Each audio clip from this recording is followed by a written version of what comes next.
Aam Aadmi party ನಾಯಕನ ಮೇಲೆ ಗುಂಡಿನ ದಾಳಿಯನ್ನು ನಡೆಸಲಾಗಿದೆ. ಗುರುದ್ವಾರಕ್ಕೆ ಭೇಟಿ ನೀಡಿ ಹೊರಬರುವಾಗ ಫೈರಿಂಗ್ ಮಾಡಿದ್ದಾರೆ. ಆಮ್ ಆದ್ಮಿ ಪಾರ್ಟಿ ನಾಯಕನ ಮೇಲೆ ಗುಂಡಿನ ದಾಳಿಯನ್ನು ನಡೆಸಲಾಗಿದೆ. ಗುರುದ್ವಾರಕ್ಕೆ ಭೇಟಿ ನೀಡಿ ಹೊರಬರ್ತಿದ್ದಂತಹ ಸಂದರ್ಭದಲ್ಲಿ ಫೈರಿಂಗ್ ಮಾಡಿದ್ದಾರೆ ಕಿಡಿಗೇಡಿಗಳು. ಗಂಭೀರವಾಗಿ ಗಾಯಗೊಂಡಿದ್ದ ಅವರನ್ನ ಹಾಸ್ಪಿಟಲ್ಗೆ ಸಾಗಿಸುವ ಯತ್ನವನ್ನ ಮಾಡಲಾಗ್ತಾ ಇತ್ತು.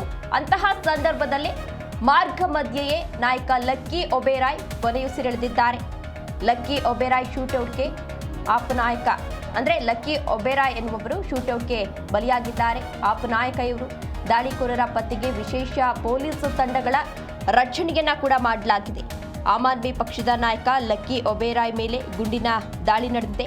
ಪಂಜಾಬ್ನ ಜಲಂಧರ್ ನಗರದಲ್ಲಿ ಆಮ್ ಆದ್ಮಿ ಪಕ್ಷದ ನಾಯಕ ಲಕ್ಕಿ ಒಬೇರಾಯ್ ಅವರನ್ನ ಗುಂಡಿನ ದಾಳಿಯಲ್ಲಿ ಹತ್ಯೆ ಮಾಡಲಾಗಿದೆ.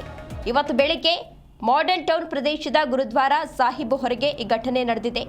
ಅಪರಿಚಿತ ದುಷ್ಕರ್ಮಿಗಳು ಸುಮಾರು 15ರಿಂದ 16 ಸುತ್ತು ಗುಂಡು ಹಾರಿಸಿ ಲಕ್ಕಿ ಒಬೇರಾಯ್ ಅವರನ್ನ ಕೊಂದಿದ್ದಾರೆ ಅಂತ ಹೇಳಿ ಈಗಾಗಲೇ ಪೊಲೀಸರು ಕೂಡ ದೃಢಪಡಿಸಿದ್ದಾರೆ. ಲಕ್ಕಿ ಒಬೇರಾಯ್ ತಾರ್ ವಾಹನದಲ್ಲಿ ಪ್ರಯಾಣವನ್ನ ಮಾಡ್ತಾ ಇದ್ರು. ಗುರುದ್ವಾರ ಬಳಿ ಬಂದಾಗ ದಾಳಿಕೋರರು ಹಠಾತ್ತನೆ ದಾಳಿಯನ್ನು ನಡೆಸಿದ್ದಾರೆ. 5 ಅಥವಾ 6 ಗುಂಡುಗಳು ಲಕ್ಕಿಯವರ ಮೇಲೆ ಬಿದ್ದಿದ್ದು, ಗುಂಡಿನ ಶಬ್ದ ಕೇಳಿದ ತಕ್ಷಣ ಸುತ್ತಮುತ್ತಲಿನ ಜನರು ಭಯಭೀತರಾಗಿ ಓಡ್ ಹೋಗಿದ್ದಾರೆ. ಅಲ್ಲಿ ಏನಾಯ್ತು ಅಂತ ಗೊತ್ತಾಗದೆ ಗುಂಡಿನ ಶಬ್ದ ಕೇಳಿದ ತಕ್ಷಣ ಅಲ್ಲಿದ್ದಂತಹ ಜನರು ಕೂಡ ಭಯಭೀತರಾಗಿ ಓಡ್ ಹೋಗಿದ್ದಾರೆ. 5ರಿಂದ 6 ಗುಂಡು ಅವರಿಗೆ ತಾಗಿದೆ ಅಂತ ಹೇಳಿ ಪೊಲೀಸರು ಕೂಡ ಈಗಾಗಲೇ ದೃಢಪಡಿಸಿದ್ದಾರೆ. ಲಕ್ಕಿ ಒಬೇರಾಯ್ ಮೇಲೆ ನಡೆದಂತಹ ಗುಂಡಿನ ದಾಳಿಯಿಂದ ಸ್ಥಳೀಯರು ತುಂಬಾ ಭಯಪಟ್ಟಿದ್ದಾರೆ. ಅಕ್ಕಪಕ್ಕದವರು ಎದ್ನೋ ಬಿದ್ನೋ ಅಂತ ಹೇಳಿ ಆ ಸಂದರ್ಭದಲ್ಲಿ ಓಡ್ ಹೋಗಿದ್ದಾರೆ. ಹತ್ತಿರದ ಅಂಗಡಿಯವರು ಕೂಡ ತಮ್ಮ ಅಂಗಡಿ ಬಾಗಿಲುಗಳನ್ನ ಮುಚ್ಚಿಕೊಂಡಿದ್ದಾರೆ.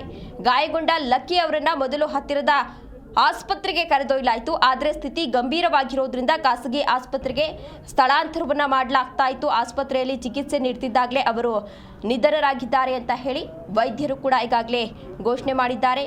ಲಕ್ಕಿ ಒಬೇರಾಯ್ ಜಲಂಧರ್ ಕಂಟೋನ್ಮೆಂಟ್ ವ್ಯಾಪ್ತಿಯ ಉಸ್ತುವಾರಿ ರಾಜವಿಂದರ್ ಕೌರ್ ದಿಯಾರಾ ಅವರ ಆಪ್ತ ಸಹಚರರಾಗಿದ್ದರು. ಅವರ ಪತ್ನಿ ಪುರಸಭೆ ಚುನಾವಣೆಯಲ್ಲಿ ಆಮ್ ಆದ್ಮಿ ಪಕ್ಷದ ಪರವಾಗಿ ಸ್ಪರ್ಧೆ ಮಾಡಿ ಆದರೆ ಸೋತಿದ್ರು, ಗೆದ್ದಿರಲಿಲ್ಲ. ಲಕ್ಕಿ ಒಬೇರಾಯ್ ಅವರ ಸಂಬಂಧಿ ಕುಲದೀಪ್ ಒಬೇರಾಯ್ ಅವರು ಈ ಸಾವನ್ನ ಇದೀಗ ದೃಢಪಡಿಸಿದ್ದಾರೆ.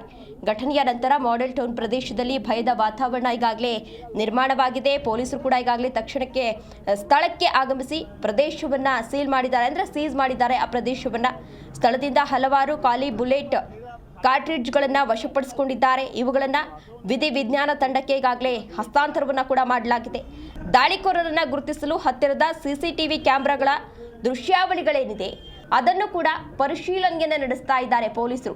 ಯಾರು ಬಂದಿದ್ರು, ಎಷ್ಟು ಜನ ಬಂದಿದ್ರು, ಯಾವ ರೀತಿ ದಾಳಿಯನ್ನ ಮಾಡಿದ್ರು, ಹೀಗೆ ಎಲ್ಲ ಆಯಾಮಗಳಲ್ಲೂ ಕೂಡ ಪೊಲೀಸರು ಈಗಾಗಲೇ ತನಿಖೆಯನ್ನ ನಡೆಸ್ತಾ ಇದ್ದಾರೆ. ಸುಮಾರು 15ರಿಂದ 16 ಗುಂಡು ಹಾರಿಸಿದ್ದಾರೆ ಎನ್ನುವ ಮಾಹಿತಿ ಸಿಗ್ತಾ ಇದೆ. ಅದರಲ್ಲಿ 5ರಿಂದ 6 ಇವರ ಬಾಡಿಗೆ ಅಂದ್ರೆ ದೇಹಕ್ಕೆ 5ರಿಂದ 6 ಗುಂಡು ತಾಗಿದೆ ಅಂತ ಹೇಳಿ ವೈದ್ಯರು ಕೂಡ ಈಗಾಗಲೇ ದೃಢಪಡಿಸಿದ್ದಾರೆ. ಶವವನ್ನ ಈಗಾಗಲೇ ಪೊಲೀಸರು ಕೂಡ ವಶಪಡಿಸಿಕೊಂಡು ಪೋಸ್ಟ್ ಮಾರ್ಟಂಗೆ ಕಳುಹಿಸಲಾಗಿದೆ. ಅದಾದ ಬಳಿಕ ಎಷ್ಟು ಗುಂಡ ತಗಲಿದೆ ಅಂತ ಹೇಳಿ ನಿಖರವಾದಂತಹ ಮಾಹಿತಿ ಲಭ್ಯವಾಗಲಿದೆ. ಆಮ್ ಆದ್ಮಿ ಪಕ್ಷದ ನಾಯಕರು ಮತ್ತು ಕಾರ್ಯಕರ್ತರು ಈಗಾಗಲೇ ಈ ಹತ್ಯೆಯನ್ನ ಖಂಡಿಸಿದ್ದಾರೆ.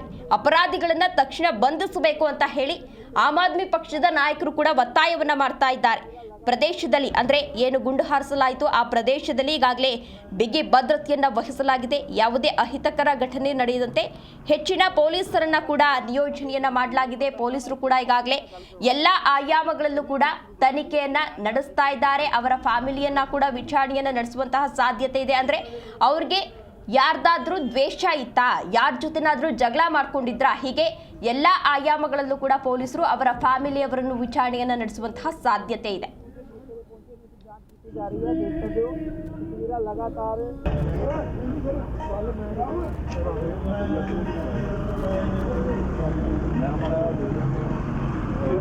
पर जो साढ़े नोन बंदा है मैं कहो तो उन्होंने गल करवा तो उन्हें मौके देखा उही पुलिस को बुला के लेके आया जाके क्योंकि पुलिस ने फोन